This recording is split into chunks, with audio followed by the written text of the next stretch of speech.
পুরুষের যৌনতাকে সম্মান করো। পুরুষের যৌন আকর্ষণ আছে বলেই দুনিয়ার মুখ দেখতে পেরেছো। পুরুষের যৌন আকর্ষণ আছে বলে তার কাছে তুমি এত স্পেশাল। আকর্ষণ আছে বলেই তুমি এত পাত্তা পাও, প্রায়োরিটি পাও। পুরুষের যৌন আকর্ষণ আছে বলে তুমি রাস্তায় সেজে গুজে বের হও, যাতে পুরুষরা তোমায় দেখে মুগ্ধ হয়। তুমি মুখে অস্বীকার করলেও তোমার অবচেতন মন এটাই চাই। পুরুষের যৌন আকর্ষণ আছে বলেই তুমি বিপদে পড়লে বহু পুরুষ এগিয়ে আসে সাহায্যের জন্য।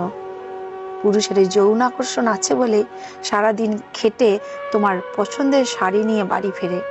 2 লাইনের ছন্দ লিখে অথবা কয়টা সেলফি দিয়ে যে শত শত রিয়াক্ট পাও, সে পুরুষের যৌন আকর্ষণ আছে বলেই।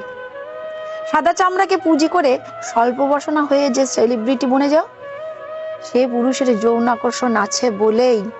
যৌন আকর্ষণ আছে বলেই সৃষ্টির শ্রেষ্ঠ বুদ্ধিমান ও মানবকুলের সেরা শক্তিশালী প্রাণী পুরুষ তোমার দুর্বলতাকে বিদ্রুপ না করে ভালোবাসার চাদরে ঢেকে দেয়। যৌন আকর্ষণ আছে বলেই পুরুষ তোমাকে ভালোবাসে, সমীহ করে চলে। পুরুষের যৌন আকর্ষণ না থাকলে সাদা বিড়াল রাস্তা দিয়ে হেঁটে গেলে যেমন কারো ভ্রুক্ষেপ থাকে না, তোমার বেলাতেও তেমনই ঘটতো।